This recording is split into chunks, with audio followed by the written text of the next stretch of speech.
Hey everybody, Charles Calhoun, aka the Shade Tree Pro. Um, Beautiful day here today at the Grand Vista Marriott in Orlando, Florida, where I own and operate my teaching business under the Shade Tree. I'm the director of instruction. Um, what I'm going to talk about today is absolutes. You hear all the time that people say, even a lot of teachers, that oh, no one ever can figure it out absolutely, and I've made an argument that there's not 20 million 25 million golf swings, so something's got to be absolute. Now if you just take me for an example, when I first started, and like I said, and y'all have heard me talk about this before, when I just started and I developed my hypothesis, it was based on something that Albert Einstein said. Albert Einstein said, given 60 minutes to solve a difficult problem, he would spend the first 55 minutes asking the questions that needed to be asked. And then he spend the last 5 minutes solving the problem. Well, that's what I did for years. I tell people the only way I was able to come down and understand top down and why I feel it's better, superior, because it matches better to what the swing and the body's really doing, is because I spent all of those years doing everything from the ground up. And I'm telling you right now, there's nothing you can tell me about the golf swing and how it works from the ground up, pushing the knees, pushing the feet. I can tell you what every toe is doing in it. I've done it. I did it for almost 20 years. So I know what the happenings are. But what I can tell you is that when you go to build something, you can't go with the mindset thinking that it can't be done. With my hypothesis, I built the mindset that it could be done.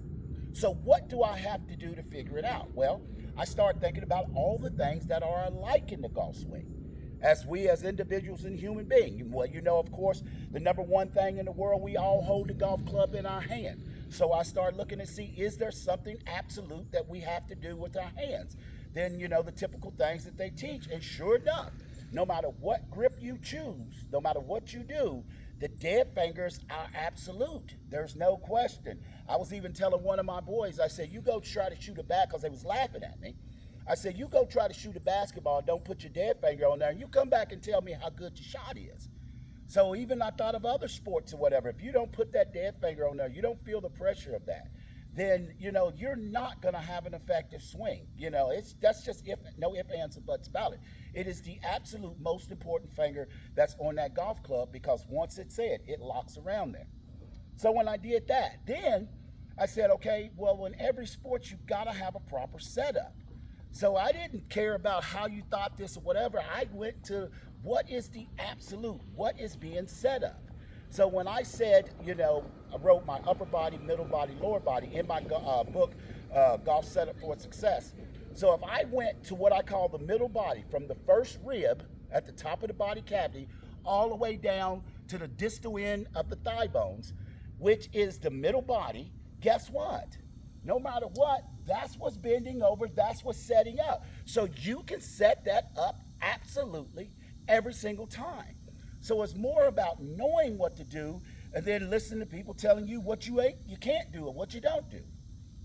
So then once I understood that, then I started looking at more common sense things that, we see with our eyes, we stand on our feet, all the little secondary pieces or whatever, all these different things. But then I asked the other question, that's absolute. What is the number one thing that we have to do with the golf swing? And the number one thing we have to do to create a golf swing is get that club up in the air. So the same muscles that lift your arms, it's the same ones, in essence, that lifts mine. Plain and simple. And then the other part of it is that, the same ones that lift is the same ones that bring it down. So all of these things are being absolute. As I said before, you can't go into a diamond mine searching for gold. You mean you're defeating the whole task of whatever you're trying to do, in essence, it's still all digging, it's all the same. That's kind of like, you can't make an apple pie when you're sitting over here with a bunch of peaches. The process of making the pie look the same, but at the end of the day, you won't win the competition, because the competition is making an apple pie. So it's just like these sort of things that come into play. See, another part of that is this, is that we got all these things are alike in every human being that swings a golf club. But the only thing in the golf swing, in the sense that is individual to everybody who plays this game, is the four-letter word that I call the words of death when it comes to the golf swing if you try to force it, which is turn. Turn. And even more so, even worse, the horizontal turning of the body. Even worse. Because why? Common sense again, people. If the club goes up and it comes down, then all of a sudden that means that the swing is vertical. That means I'm making a vertical rotation here. See, I'm making a vertical rotation. So how is it that in the golf swing, and the biggest problem with the golf swing is everybody's being taught all of this hip turning, and here's a real beauty for you. All those years of learning how to turn in the barrel, in a sense, because what are we trying to do in the golf? What is the purpose that we're trying to do for the movement of the lower body anyway? Because when we set up to a golf ball, the golf club is behind the ball. We're trying to shift the body over, quote unquote, so we can move the bottom of the arc or hit it on a descending blow to tie, to strike the ball before we strike the ground. Well, guess what, people? How the hell do you think you're going to do it like this? Because why? You're trying to relate it to like they changed football to come around and kick. For place kickers to come around and kick like that. But let me tell you what, kicking straight forward in a sense is still a good way to kick. It was effective. Hitting a golf ball, in a sense, to where the club is on a vertical line and the body reacts to that in the same sense. That's why Mo Norman, y'all call it lateral motion. I call it a vertical shift. You see what I mean? A vertical shift. Because why?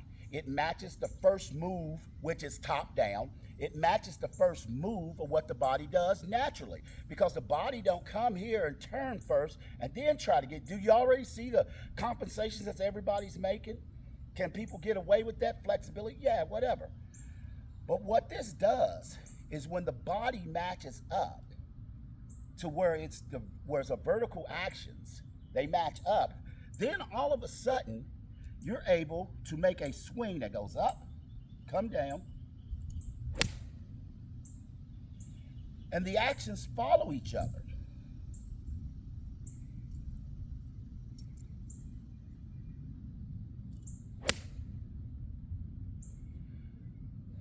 Now, the only reason that you're going to see my body go this way is simply because the momentum of the club is actually doing that. And then there's something else that I will not give away and get into that's calling that, because all of this, really thinking the body is doing all of that, is really an illusion, people. Because you cannot strike a golf ball unless you get the club up in the air and bring it back down. Here's one more.